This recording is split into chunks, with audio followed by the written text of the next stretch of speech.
suborder Pinnipedia are a suborder of mammals, and in this suborder you're going to find some types of animals like seals and sea lions and walruses. We're going to look at seals and sea lions first and compare the two, tell you like how you can tell the difference between a seal and a sea lion, and then we'll look at walruses. So seals and sea lions are found worldwide, so they're found all over, even the Arctic, Antarctic, and in tropical regions, and all over in the temperate regions as well. So they're found everywhere.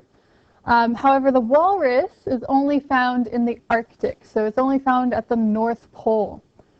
The habitat for these guys, they're going to be spending most of their time in their water to feed.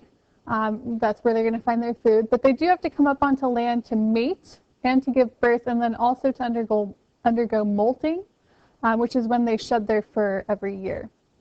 How they stay warm using blubber. They're all going to be predatory animals, so they're going to be hunting other things to survive. So seals and sea lions are primarily going to eat fish, whereas walruses are going to eat invertebrates like clams and echinoderms and crustaceans. So let's look at how we can tell the difference between seals and sea lions. A seal does not have external ear flaps. So if you were to look at the head of a seal, you would notice that there's no like external ear like you can see on the outside of your head. It's called the auricle. Seals do not have that. They don't have any sort of external ear. They do have ears. They can hear, but you just can't see it on the outside of their head. Seals also cannot rotate their back flippers. So if you look here, these are the back flippers of your seal, and notice how they cannot be rotated forward. So sea lions can rotate those forward, whereas seals cannot. And because they can't push up on all four of their flippers and walk around on land like sea lions can.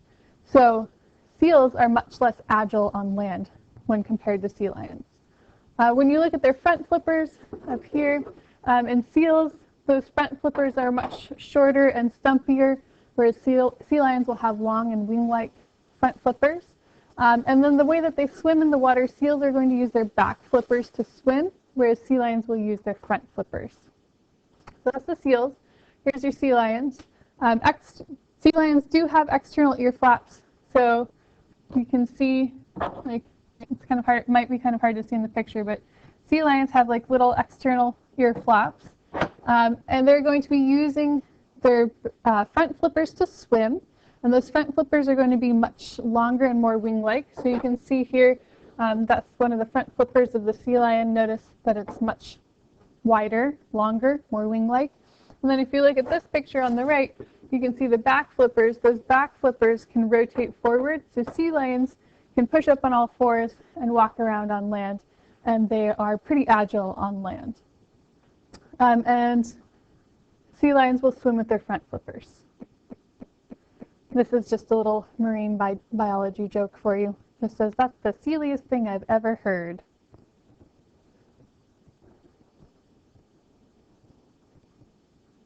Walruses. Walruses look like this, which you can see in the picture. Walruses are going to look kind of like a seal and a sea lion, but they're going to have tusks, which are those two like white teeth that are sticking out of their mouth. And then they're also going to have bristles on their upper lip. So it looks kind of like a mustache. That's why if you ever see like any animated film about walruses, they've got like a mustache. And that's because they've got bristles on their upper lip that gives them that mustache look. So walruses can reach up to 3,700 pounds. The only type of seal or sea lion that can get larger than them is the elephant seal. So they are huge animals, and they're actually considered to be a keystone species in the Arctic ecosystem because they help to keep populations of invertebrates under control. So those tusks that you see on the outside of their mouth, those are actually their canine teeth. Those are like your pointy teeth in your mouth. If you can imagine those growing out of your mouth to about a length of 3 feet 3 inches, and then weighing up to 12 pounds each. So those are some big teeth. Those tusks are going to be slightly longer and thicker in males, who are going to use them for fighting and then also like dominance and display to try and get the females, whereas the females will be smaller. The tusks are also going to be used in order to make holes in the ice and also to help the walrus to get out of the water and onto the ice, so they'll use them to kind of like grip and pull themselves up.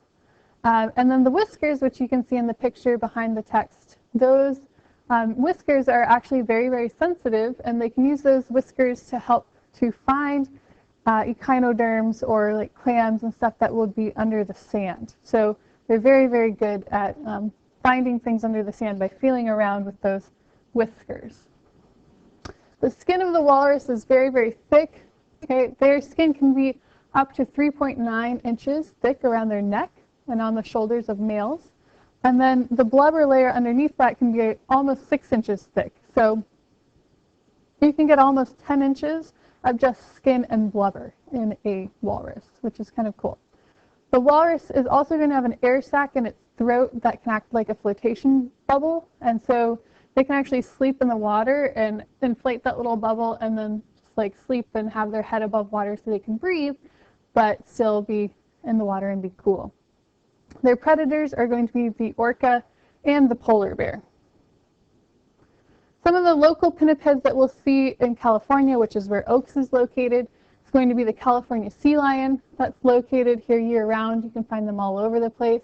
And then you can also see harbor seals also year-round. And then in certain times of the year, especially winter, you can see the northern elephant seal, which is that middle picture. And elephant seals will come to Southern California in order to breed. So those are the local common pinnipeds.